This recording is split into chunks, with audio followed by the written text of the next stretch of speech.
Ce que vous êtes en train de voir, c'est un cerveau sous IRM fonctionnel. La zone que vous observez en rouge actuellement, c'est le cortex préfrontal d'un adolescent en train de scroller sur TikTok. Cette région gère en grande partie le réseau dopaminergique, responsable de la régulation du système de récompense et de l'addiction. Et actuellement, elle est aussi active qu'un consommateur régulier de cocaïne. Ok, si ce que je viens de vous dire vous a semblé fortement scientifique et logique, félicitations. Il semblerait que 20 ans de matraquage marketing de comment votre cerveau fonctionne, ou plutôt ne fonctionne pas, ait réussi à faire son chemin. Cette question, la connaissance du cerveau, peut-elle permettre aux grandes marques d'anticiper le désir et les émotions pour mieux vendre leurs produits ? Parce qu'en effet, je vous ai raconté n'importe quoi. Une sorte de charabia qui semble scientifique, mais qui ne repose sur rien. Où le simple fait de montrer une image du cerveau semble suffire à vous dire « c'est évident ». On appelle ça la neuromanie. C'est une sorte de surfente des imageries. On va montrer des cerveaux avec colorés comme ça, et on va dire oh waouh, la zone, le cortex cingulate antérieur s'est activé quand machin, donc c'est comme si. Et cette volonté de vouloir faire dire des choses très simples Aujourd'hui, je partage avec vous 4 astuces pour booster vos neurotransmetteurs. au fonctionnement de notre cerveau très compliqué, J'ai séparé le globus pallidus, puisque GPE c'est le GP externe, un globus pallidus externe, je l'ai séparé du globus pallidus interne. ça rapporte beaucoup. Aujourd'hui, je vous propose un sujet un peu particulier, peut-être à contre-temps de ce que vous avez l'habitude de voir. On va parler neuromarketing, écran, addiction, génération Z et dopamine. Essayez de se poser une question assez simple. Comment un de vos organes les plus complexes est devenu si simple à vendre ?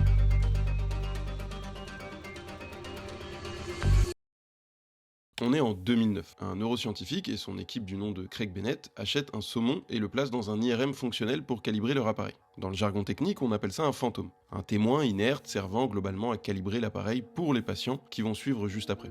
Vous l'avez donc compris, le saumon est mort. Avec son équipe, histoire de pousser le calibrage jusqu'au bout et sûrement d'occuper le temps, il décide de montrer au saumon une série de photographies représentant des humains en train d'interagir entre eux. Et demande, via le micro, toujours au saumon, d'imaginer les émotions présentes sur les photos. C'est un peu bizarre, mais ça fait partie du protocole pour analyser le cerveau de quelqu'un. Une fois l'examen statistique terminé, l'expérience a donné 7 images.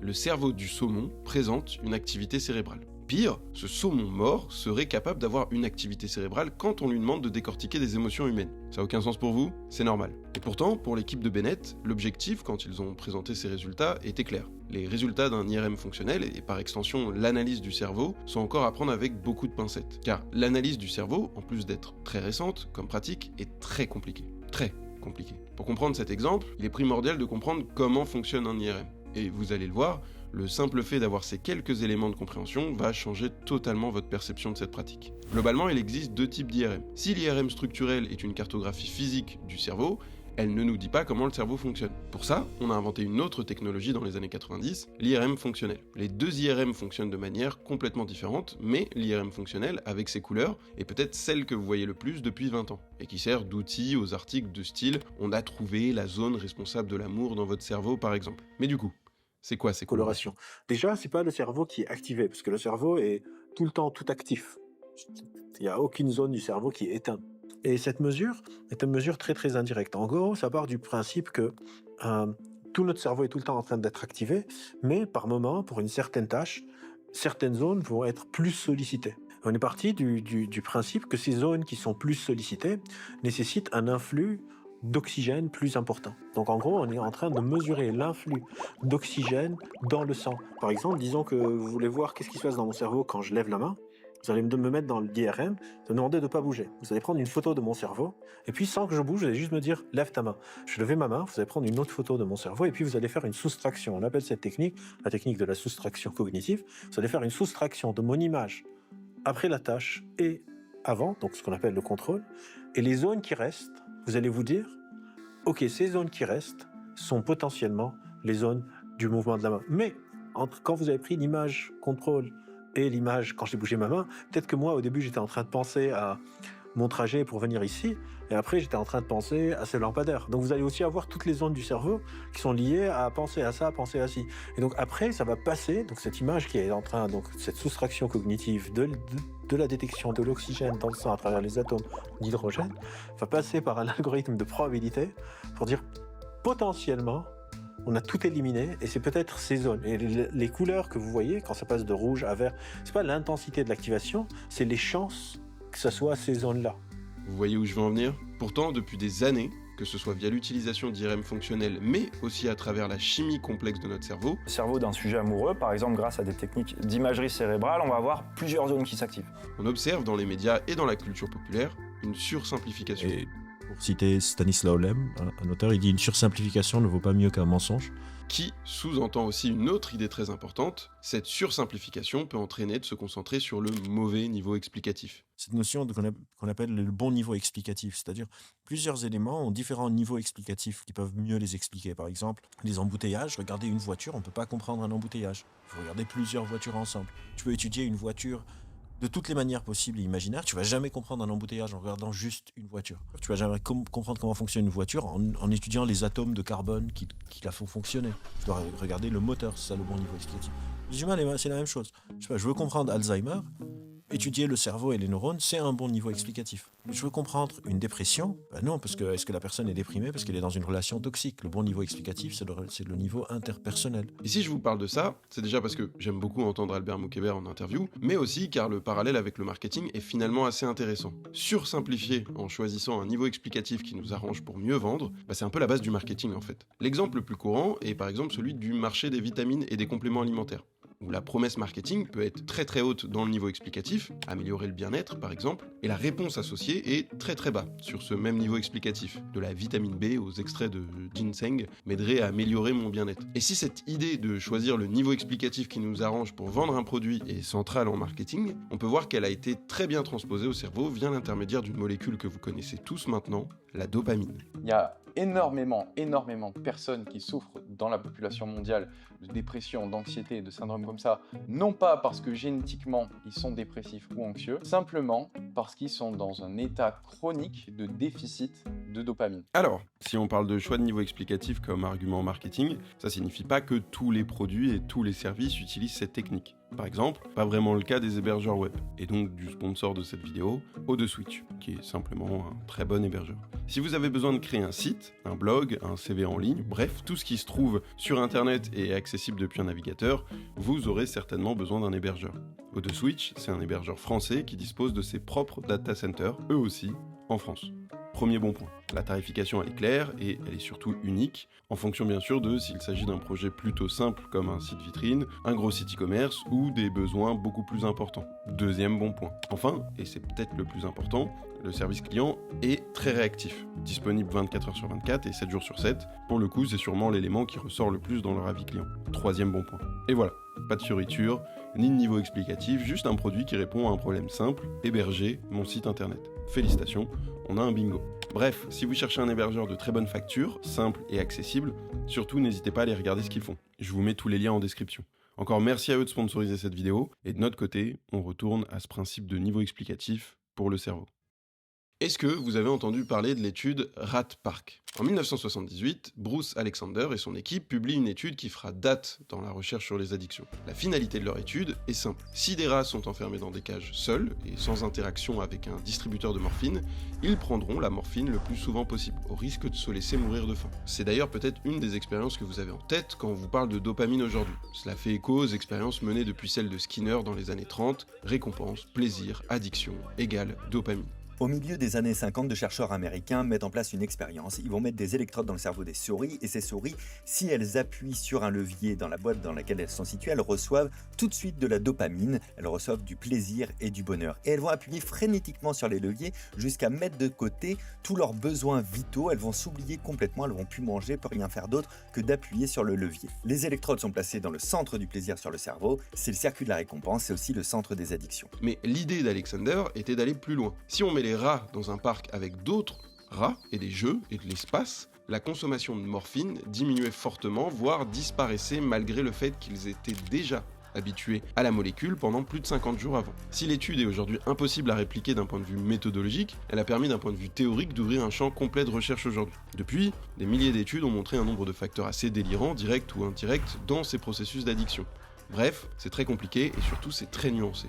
It's literally taken 35 years for the Rat-Park experiment to find its way into the popular understanding of addiction. Pourtant, si la grande majorité des chercheurs sont plutôt d'accord sur les causes très nuancées à ce sujet, pourquoi on ne parle que de la dopamine. Dès qu'il y a un peu d'incertitude sur un sujet scientifique, on appelle ça les sujets socio-scientifiques, donc qui sont à la croisée des sciences et de la société, il y a une brèche. Et c'est très facile pour chacun et chacune de lui donner le sens qu'on veut. En général, il y a 4 disciplines en ce moment qui répondent à ces caractéristiques. C'est les neurosciences, la physique quantique, tout ce qui est génétique et épigénétique, et l'IA. On tend à confondre la manifestation biologique, la corrélation neuronale d'un comportement, avec la cause de ce comportement. Par exemple, savoir que le cerveau libère de la dopamine quand on mange gras, ça n'explique pas vraiment pourquoi certains mangent gras et d'autres pas, ou pourquoi on mange plus gras à telle époque plutôt qu'à une autre. Bien sûr, on ne peut pas nier que notre biologie a un effet sur nos processus mentaux, mais il faut se méfier des explications qui biologisent, qui naturalisent à outrance nos comportements et qui oublient l'importance de l'histoire et du contexte. Mais trop tard, la sursimplification a fait son travail. Parce que si je vous parle ici de la dopamine dans les mécanismes d'addiction, alors que cette molécule entre en jeu dans des centaines de mécanismes différents, c'est que des personnes ont choisi d'en faire le bon niveau explicatif concernant votre rapport aux réseaux sociaux. Vous passez du temps sur les réseaux sociaux, donc on peut dire que vous êtes addict aux réseaux sociaux. Une augmentation des niveaux de dopamine est présente lors des prises de drogue. L'addiction est obligatoirement liée à la dopamine. Les réseaux sociaux dérèglent notre système de dopamine. On arrive à une conclusion simple. Si je passe beaucoup trop de temps sur les réseaux sociaux, c'est à cause de la dopamine. Et ce choix de niveau explicatif qui a commencé avec l'addiction s'est répandu il y a quelques années sur votre motivation. Vous n'êtes pas motivé à cause de vos niveaux de dopamine. Vous auriez un niveau de base de dopamine. Toute action procurant du plaisir immédiat augmenterait ce niveau de dopamine qui serait ensuite suivi par un crash qui vous ferait descendre sous ce niveau de base. Et sur quoi on tombe quand on tape sur Google dopamine peak and crash, parce que c'est comme ça que ça s'appelle? Rien. Absolument rien. Une simple recherche et vous ne tomberez que sur des sites ultra optimisés pour le référencement naturel, cherchant à vous refourguer soit un e-book, soit vous donner envie d'écouter le dernier podcast d'Andrew Huberman. Et ce qui est assez drôle, c'est que les sources de ces différents sites tournent en rond autour soit d'Andrew Huberman lui-même, soit d'un livre en particulier qui s'appelle Dopamine Nation. Livre dont je ne vais pas vous parler ici, tout simplement car la youtubeuse Sabine a déjà fait un super boulot à ce sujet il y a quelques mois. Pour vous dire, j'ai même dû appeler directement Albert Moukébert par peur de passer à côté, mais non, il me l'a confirmé. Si je n'ai rien trouvé, c'est parce qu'il n'y a absolument rien sur ce sujet. Parce que si la dopamine a bien un rôle sur la motivation ou l'addiction, on peut pas réduire notre manque de motivation ou nos addictions à nos niveaux de dopamine exclusivement. Et cette idée est aujourd'hui tellement centrale dans la culture populaire que si vous n'êtes pas motivé à faire ce travail hyper chiant qui n'intéresse personne sur Terre, c'est sûrement de la faute de vos niveaux de dopamine. Exit les processus complexes d'évolution des comportements des sociétés depuis 20 ans. Nous sommes plusieurs à ne pas vouloir faire mine d'être fiers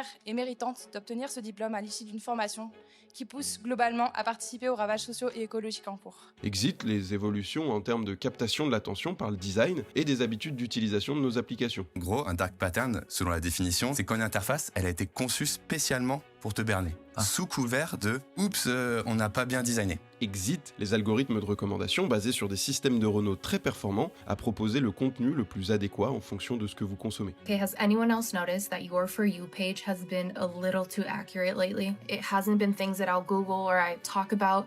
It's been thoughts. TikTok knows everything about us. Exit les nouvelles formes de sociabilisation qu'a produit Internet. Ce que je comprends, c'est à quel point justement nos vies, elles sont en parallèle en fait, en ligne, hors ligne, à quel point c'est imbriqué. Mais c'est un petit peu la même chose, je dirais, si vous loupez, je sais pas, des amis qui partent en vacances et vous n'êtes pas dans ce groupe d'amis qui part en vacances, vous allez vous dire, ils vont accumuler de l'expérience, ils vont accumuler des souvenirs, des délires, des choses. Et moi, je vais être exclue de ça et je vais me sentir un peu en dehors. C'est probablement le même sentiment, mais appliqué aux réseaux sociaux, ce qui, pour moi, montre à quel point ces réseaux sociaux, effectivement, sont présents dans nos vies. Exit les nouvelles formes de travail, de rapports sociaux, de politique, d'accès à l'information et de tous les autres facteurs environnementaux. Exit les facteurs de comorbidité comme des troubles dépressifs ou l'environnement social dans l'addiction. Non, le problème, c'est la dopamine. En clair, on supprime toute la complexité pour choisir le niveau explicatif qui nous arrange. Et donc, par la même occasion, on y apporte des réponses aussi drôles que ridicules, comme prendre des douches froides. L'exposition à l'eau froide augmente la dopamine de manière durable.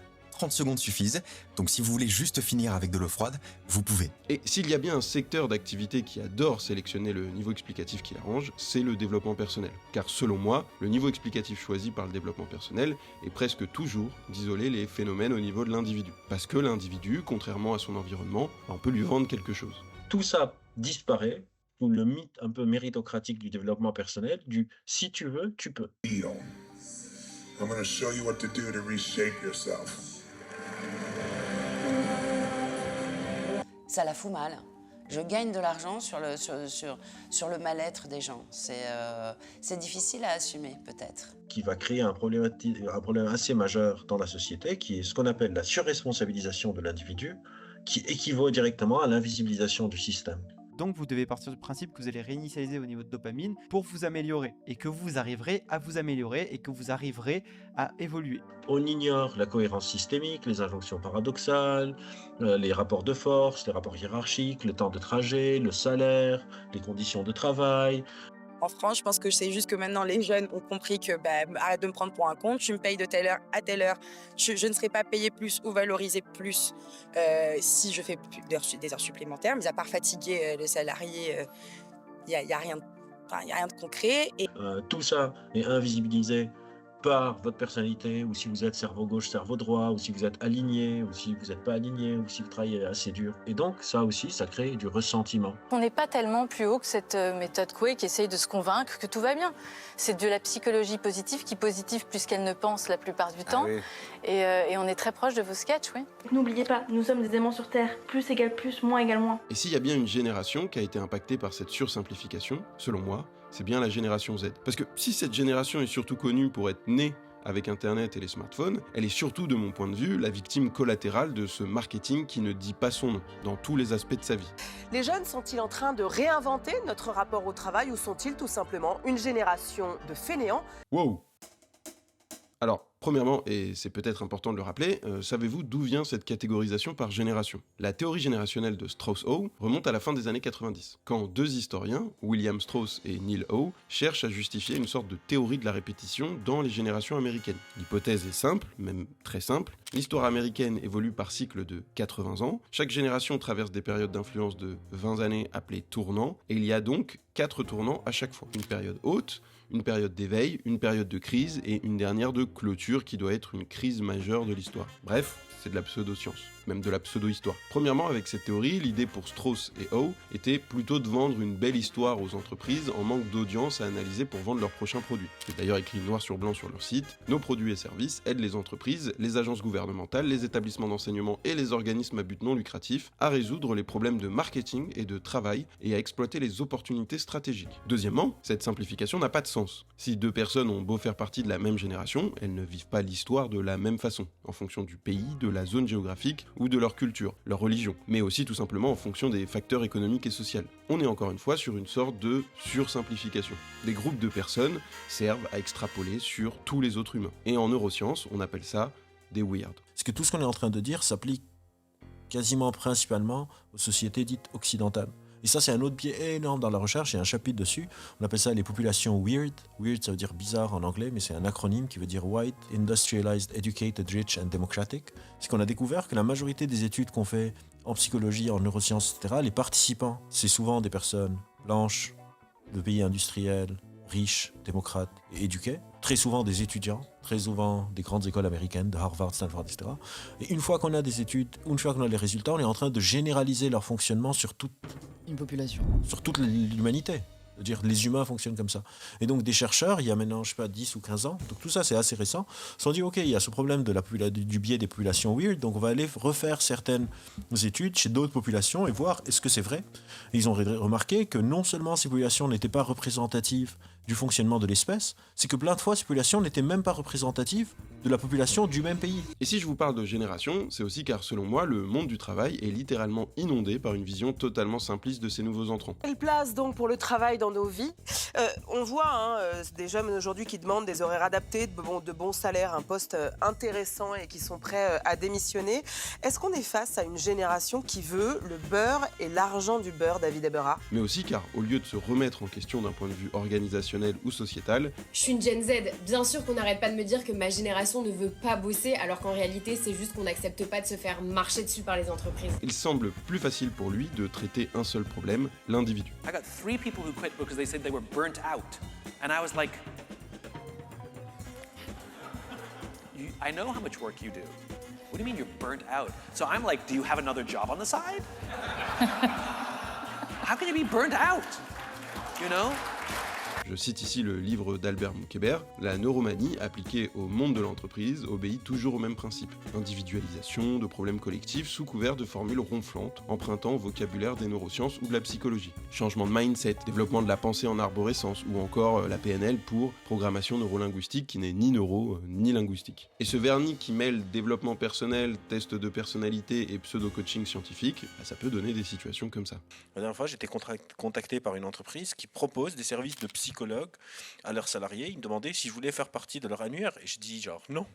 Et ils ont dit pourquoi? J'ai dit parce que ça ne vous regarde pas de vous occuper de genre vous voulez que vos salariés s'ils ont un besoin parce que tout ça part souvent d'une motivation positive. Ils me disaient les psychologues ça coûte cher etc. Et du coup on a des salariés qui ont fait des burn-out, d'autres qui ont des problèmes de couple. C'est pas juste des problématiques juste liées à l'entreprise. Les personnes étaient vraiment de très bonne foi et les deux personnes avec qui j'ai parlé étaient vraiment dans une réelle souciance de l'état psychologique de leurs employés, que ce soit pour des problèmes personnels etc.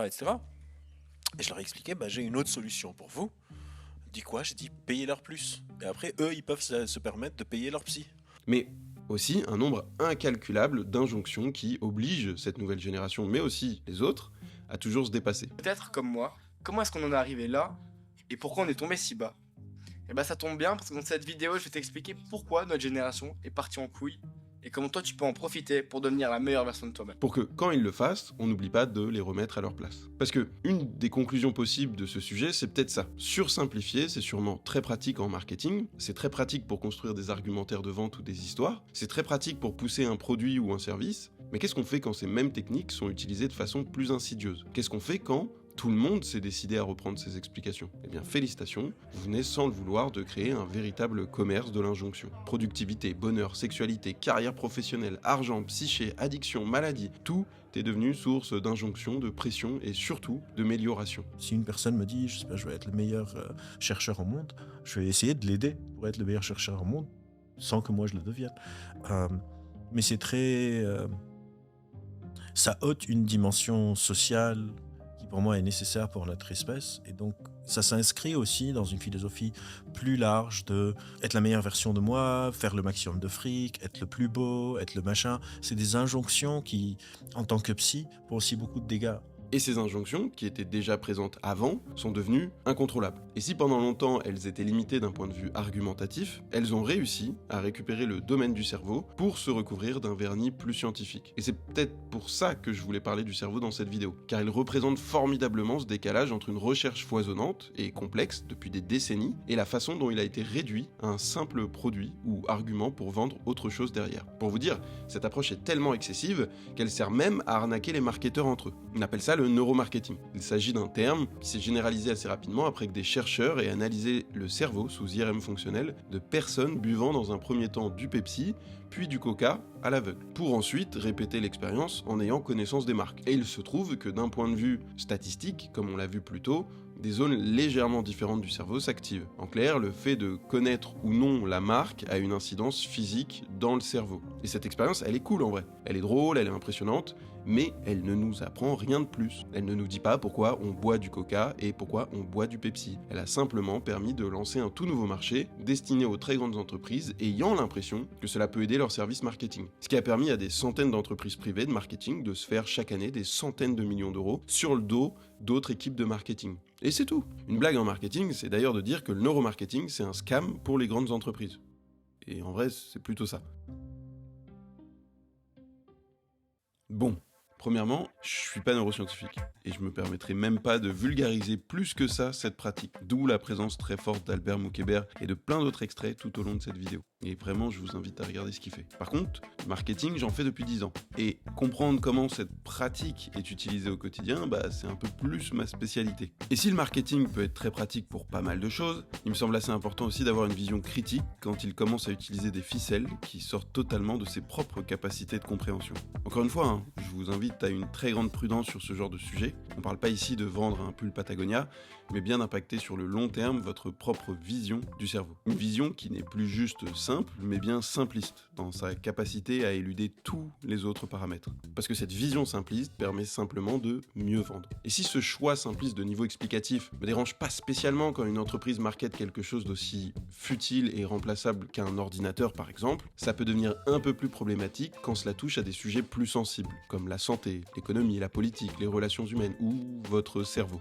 Alors, prenez soin de vous, et à la prochaine pour une vidéo qui sera sur un sujet beaucoup moins sérieux.